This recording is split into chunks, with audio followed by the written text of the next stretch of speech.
अस्सलामुअलैकुम, welcome back to my channel. कैसी है मेरी YouTube family? I hope so कि आप सब ठीक ठाक होंगे। और आज मैं आई हुई हूँ यहाँ पे बिग बाय शॉपिंग मॉल। ये हमारे बिल्कुल करीब तर है, यानी कि वॉकिंग डिस्टेंस भी है। अगर बच्चे साथ ना हो तो मैं चल के भी आ जा सकती हूँ, लेकिन वही बात है कि बच्चों की वजह से रिक्शा वगैरह करवाना पड़ता है। और आज का जो टॉपिक है, बेसिकली आज की जो वीडियो मैंने बनाई है, मैं इसमें बताना चाह रही थी कि उन लड़कियों के बारे में या उन सिस्टर्स के बारे में बात करना चाहती हूँ जो कि अच्छा जी, यहाँ पे मैं कंटिन्यू करती चलूँ कि बच्चों के लिए बर्गर मंगवा ली थी। और यहीं पे एक पास ही में बिल्कुल इसके साथ ही जंपिंग कास्टल है, तो बच्चे वहाँ चले गए और मैंने बच्चों के लिए ऑर्डर दे दिया था। क्योंकि शाम का टाइम था तो ये बहुत ज़िद कर रहे थे कि हमने जिंगर बर्गर यहाँ का खाना है। हालांकि मैं बिल्कुल भी एग्री नहीं थी, लेकिन वही बात है कि बच्चे फिर ज़िद करने में वहाँ तक पहुँचते हैं जहाँ तक माएँ नहीं जा सकती, उनका मुकाबला नहीं कर पाती। तो बड़ी मुश्किलों से जो है बच्चों को मैंने कोशिश की कि प्राइज़ वगैरह ले ले, लेकिन नहीं। खाने के बाद फिर पछताए भी बहुत है, क्योंकि बहुत हैवी हो गया था, फुल हो गया था। अभी कुछ शाम का ही टाइम था, अभी टोटल मगरिब होने वाली थी इस टाइम। हम लोग मैंने असर की नमाज़ पढ़ के आई थी, और कुछ मसाला जात थे जो मैंने लेने थे, जो घर के ख़त्म हुए हुए थे। तो मैं ज़्यादातर यहीं आती हूँ। यहाँ पे ये होता है कि अकेले इजीली मैं बच्चों के साथ आ जाती हूँ जब हस्बैंड नहीं होते हैं। तो चलिए जी, बात को हस्बैंड से ही स्टार्ट करते हैं। मैंने काफ़ी सारे यूट्यूब पे भी लोगों को देखा था कि हर एक की ज़िंदगी परफेक्ट तो किसी की भी नहीं होती। हर बंदा उस ज़िंदगी को मैनेज करने की कोशिश करता है, उसको बैलेंस करने की कोशिश करता है। तो यहाँ पे सबसे ज़्यादा जो क्राइटेरिया है वो जाता है लेडीज़ को। उन लड़कियों को ख़ास तौर पे मैं स्पेशली मुखातिब करना चाहती हूँ जो लड़कियाँ मेकअप बसाना चाहती हैं ना, वो कभी भी घर नहीं बसा पाती हैं। ये मैंने बहुत जगहों पे देखा है, हमारी फैमिलीज़ में भी ऐसा होता है। और बहुत सारी चीज़ें ऐसी होती है, क्योंकि शादी के बाद जो होता है ना, आपकी प्रॉपर एक ज़िम्मेदारी होती है जो सबसे ज़्यादा जो स्पेसिफिकली होती है ना, वो हस्बैंड की ड्यूटी आपके ऊपर मुसल्लत हो जाती है कि आपने एनी हाउ अपने हस्बैंड को ज़्यादा जो है वो फोकस करना है। उसके बाद जब बच्चे हो जाते हैं तो ऑटोमेटिकली आपका ध्यान जो है वो डाइवर्ट हो जाता है, बच्चों की तरफ आप ज़्यादा मुतवज्जो हो जाते हैं।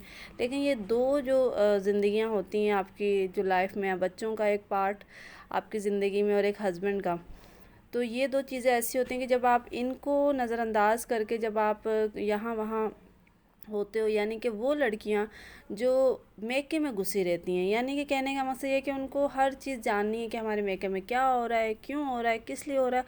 और उन्होंने हर चीज़ अपने ससुराल की बतानी है मेके में, कि आज हमने ये खाया, आज हमने ये पहना, आज हमने ये किया। आप यकीन करें कि एज ए सक्सेसफुल लाइफ का यही एक तरीका है कि आप मेके की बात कभी भी ससुराल में ना करो, ससुराल की बात आप कभी भी मेके पे ना करो। और आपने जो स्पेंड करना होता है, सबसे पहले आप अपनी प्रायोरिटी को देखें किस बेटी का दिल नहीं करता है। अच्छा, यहाँ पे मैं घर आ चुकी थी और ऊद अमीरी यानी कि ये आपको देखें फ्रेगनेंस नज़र आ रही होंगी। ये मेरे पास लैम्प है, यानी कि बर्नर है फ्रेगनेंस के लिए, जो आप अक्सर घर में धुनी वगैरह देते हैं इस तरह से। तो वो भी मेरा ख़त्म हुआ था, तो ये दो तरह की फ्रेगनेंस में लेके आई थी। एक ये उनके पास ओपन रखी हुई थी, तो उन्होंने जलाई हुई थी, मुझे बहुत अच्छी लगी। इसका स्टॉक उनके पास ख़त्म था, लेकिन मैंने ज़िद करके बोला कि प्लीज़ आप मुझे दे दो ये। तो उन्होंने फिर भाई साहब ने जो है वो दे दी। और इसकी खुशबू इतनी कोई ज़बरदस्त है फ्रेगनेंस कि मैं आपको बता नहीं सकती, और बड़ा ही तरोताज़ा करने वाली है। तो धुनी मैं ज़रूर अपने घर में देती हूँ।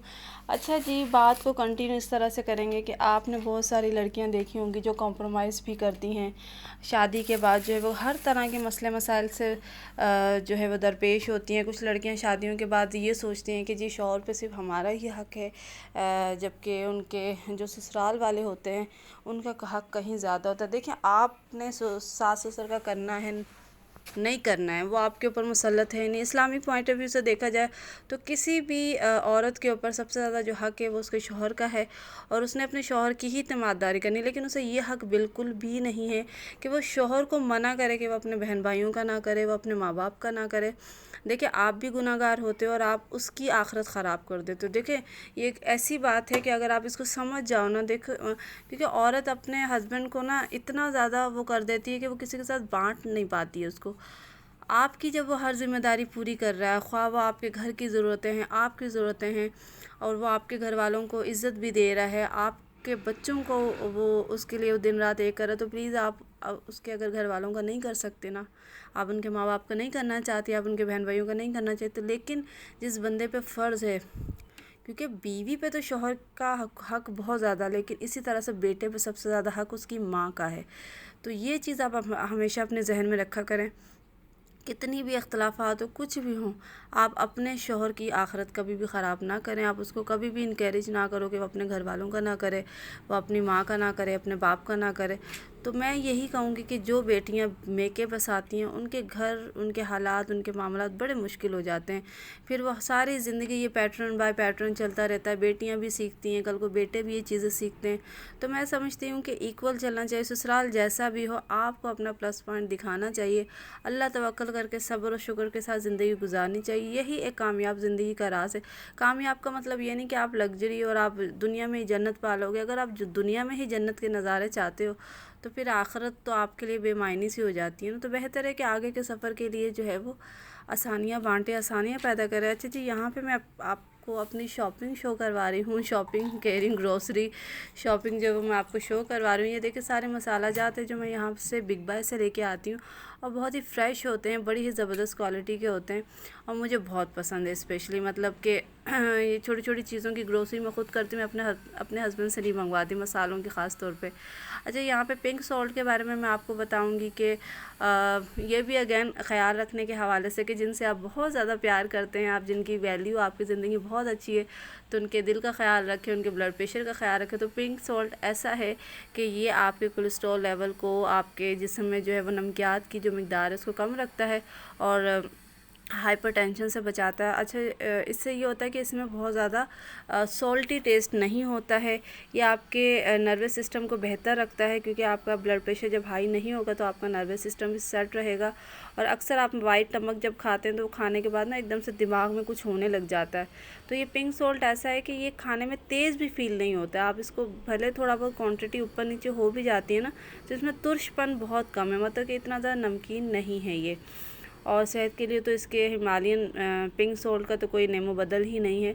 इसी तरह से चावलों का आटा, ये मायोनीज़ वगैरह, ये छोटी छोटी सी चीज़ें घर के लिए लाई हूँ। यहाँ पे फिर मैं वही आपको टिप्स समझाती चलूँगी कि अपने घर से प्यार करें, अपने बच्चों से, अपने हस्बैंड से, और अपने घर के लिए पहले जो है वो हर चीज़ को तरजीह दें। उसके बाद आप अगर अपने घर माँ बाप के लिए कुछ करना चाहते हैं, तो सबसे पहले एक बेटी के लिए दुआ का रास्ता अल्लाह ने रखा है कि वो जो दुआ अपने माँ बाप के लिए करती है, अपने बहन भाइयों के लिए करती है, वो ज़रूर अल्लाह पाक कबूल करता है। और आप यकीन करिए कि उन दुआओं में बड़ी तासीर होती है।